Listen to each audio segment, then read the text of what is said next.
Hi babes, happy new year, happy 2021. Thank you so much for joining me here today. I hope your new year is starting off exciting and joyous and full of wondrous possibilities of what 2021 could bring. Today I thought we could have a look at the collective tarot card of the year and see what exciting opportunities that card could bring to us. So our card for 2021 is the Hierophant. So I think this is a really exciting card to be going into 2021 with. As we know with the Hierophant, it brings a lot about change with it, a lot about inner wisdom, a lot about spirituality. We've got some structure in there, some kind of rebelling against structure possibly. And I think it's a really interesting card, especially coming back off of this 2020 year and everything that's happened. I always see the Hierophant as a spiritual teacher and really about wisdom. And I think a big consideration about what 2021 could have in store is kind of taking all the lessons we learned in 2020 and really applying them to our lives to take the wisdom of those lessons to move forward. Change is a big one with the 5. It's an unstable number, so it's a lot about transformation, about moving forward. So I think one of our big challenges this year is going to be leaning into that and then letting this change happen and how we move through this. If you're wondering how that number came to be, the number of the year, how we find our tarot card of the year is we add up the numbers in the year itself, and that will relate back to a tarot card in the major arcana, and that will give us our card of focus for the year. So for 2021, you would add 2 plus 0 plus 2 plus 1, which equals 5, so that brings us to the Hierophant. So really exciting, and I thought what we could do to kind of see some of the possible themes that could be coming up for us this year and some of the areas of our life where this energy could really come into play. I thought, why don't we have a look at the minors, look at the 5s and in the minor arcana and see how that relates to the Hierophant and what kind of lessons might come up for us through that exploration. The 5 of Wands. So when we look at the 5 of Wands, obviously we can see a lot is going on. There's a lot of energy here, a lot of fiery kind of tension, some rivalry, some competition, and this may indicate some of the kind of energies that might be coming up for us in our suit of Wands, in our fire element. So this year, it may be asking us to really look at things and to really question kind of where are we coming at things, how are we standing, how are we looking at things. And I think this ties back a lot to what was happening in 2020. So if we look at everything that's happened this year, I feel like it's been a big year for all of us. A lot of us have really kind of gone through this transformation, gone through this change, and really reconnected to ourselves and kind of understood what our place in the world is and how we see things and how we view things. So I think coming into 2021, there may be some butting of heads in our kind of relationships or in our workplace or in the people that are around us, where we're all trying to establish where we are now and how we see things and how we perceive things. So there may be some disagreements this year and there may be some butting of heads, but I think this is very much a message with the 5 of Wands, is to say, let's stay strong in what it is we believe and decide if we're going to go into these things. Are we going to join in this kind of competition or in this rivalry or in this kind of area where it might not be for our best interest or it might not even serve us anymore? So I think with the 5 of Wands, it's really asking, who are we, where do we stand, and how do we interact with the people around us, and is it for our highest good? Okay, so next we have the Swords. So with this card, it's another heavy card, another lot of card about competition, and I think this is almost like the letting go coming into play now. So now we have Swords, so we've got this kind of air energy, this kind of our communication, how we intellectualize things, how we see things. And almost with the Swords, it's kind of this feeling of feeling defeated. It's like a no-win situation.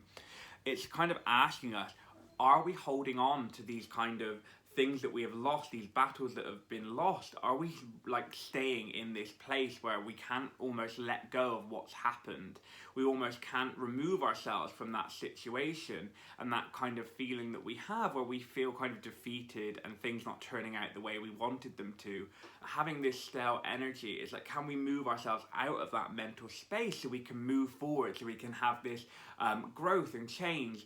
and shift into this new space. This is where the big energy this year about the letting go, I think, is coming into play. It's really asking, what are we kind of holding on to? Are we staying in the same kind of mental space or mental area that it might be time to actually turn away from, or acknowledge that that kind of fight is over? We can't win in that situation, that we're holding on to a place that is not actually beneficial for us anymore. So I think with the Five of Swords, it's really looking at that and saying, where are we mentally, and are we ready to take that step to move forward? And if we are, how does that look?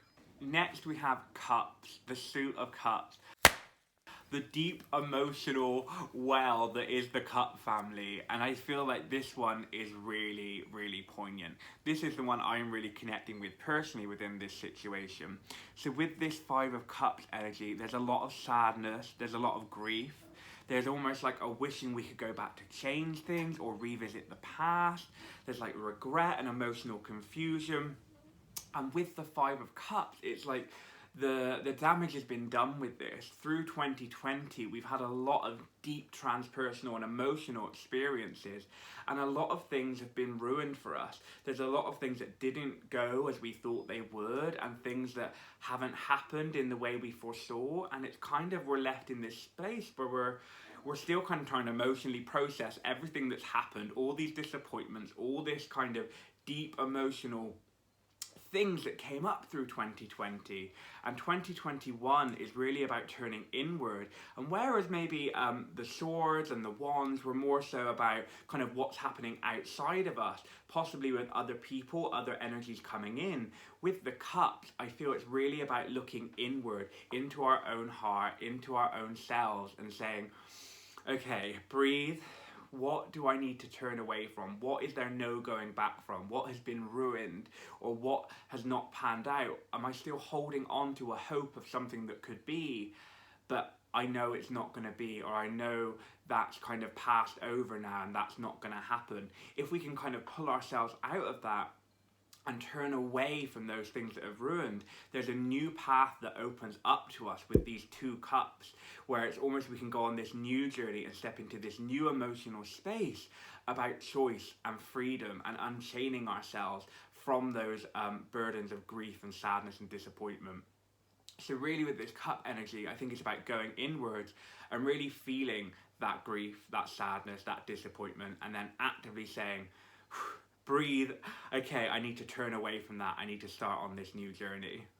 And finally, the Pentacles. It's always one of those feelings when you see the Five of Pentacles. I feel like it always comes from a lack feeling, right? Like this feeling of missing something. It's like wounded, it's isolation, it's feeling alone, like something's missing. And I think with this regard, with the Five of Pentacles, it may be coming back to this feeling of change again, of shifting, of moving on. I think through all these experiences, once again going back to 2020 and everything that's happened this year, I think through this self-discovery and through the change that's going to continue into 2021, it's almost having a letting go of everything that was, like the security in our environment, and that shifting, how we see that and how we find our stability there. And through this like transpersonal experiences that we're having ourselves, it almost leaves us in this new place where we find ourselves, you know, like it's different than where we were before. We now have to stand alone, and almost there's an isolation that can come with that, because maybe what brought us comfort before, or where we found our home and felt grounded and secure in before, that might have been ripped away from us with 2020. And now we're kind of trying to work out how we can find this back and how we can get that stability back. But with this, I always like to say, with the Five of Pentacles, I always like to look at the church behind, that light that's shining. So I think this year, while it may feel like we're isolated and we're disconnected, it's a big call to really turn to our soul family, like our spirit sisters and brothers. There's people that really see us and feel us, and leaning into those connections and leaning into that kind of support system that is there, that really we don't have to face this year alone, and that we have people there that want the best for us and will support us through this journey. I think there's a big consideration about going through this process and really finding and reaching out to those people who sing to our spirit and are there to help us through these transitions and through these changes. So what does all this mean, and how does all this come together? When looking at the minors, it's very much so that the Hierophant kind of sits at the top of all of this, that is the leading figure in all this change. So I think through this year, it's really about transitioning, about letting go and letting ourselves go on this new journey to open up to these new pathways.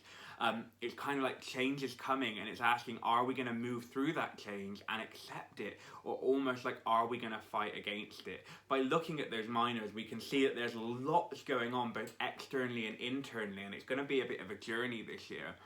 I think the whole going back to the normal, as a lot of people talk about, I think that might come in more so to play next year. We have the Lovers energy coming in next year, which is about exchange and communication, and that kind of connective energy that we all miss and wish we could get back to.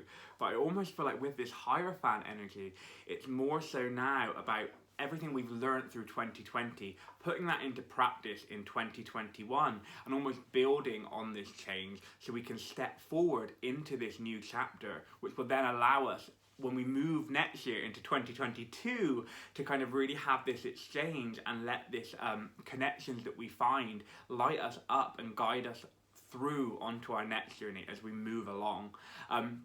If we look at the kind of 2021, and even if we break these numbers down, we have like a 2, a 2, and a 1. So it's like High Priestess energy, you know, about choices, about balance, about duality.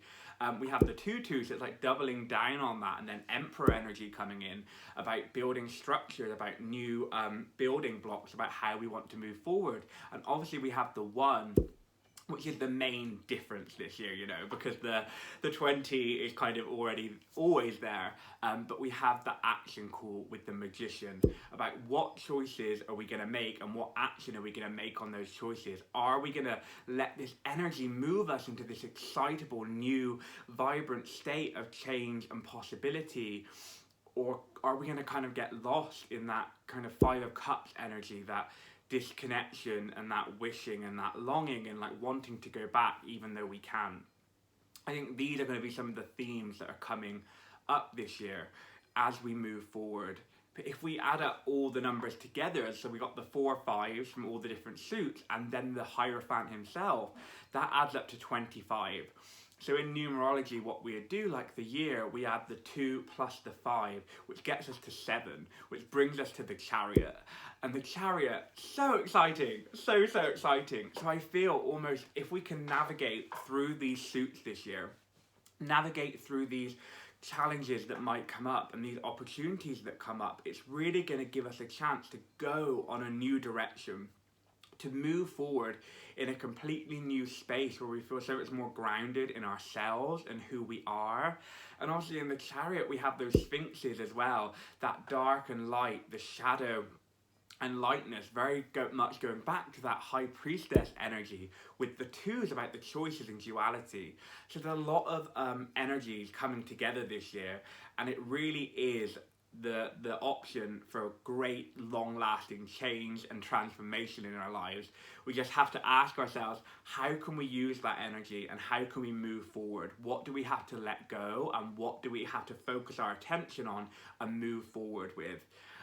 I think it's going to be a really, really exciting year. I can't wait to see what it brings. I hope you're excited by it too. Let me know what you're thinking the year is going to bring for you. I'd love to know what you guys are up to and what you're going to be focusing on for this year. Thank you guys so much for watching. I so appreciate it. If you enjoyed the video, please don't forget to like. I think it's like, comment, subscribe. I think that's what they say. I have no idea. Thank you guys so much for joining me, and hopefully we will speak soon.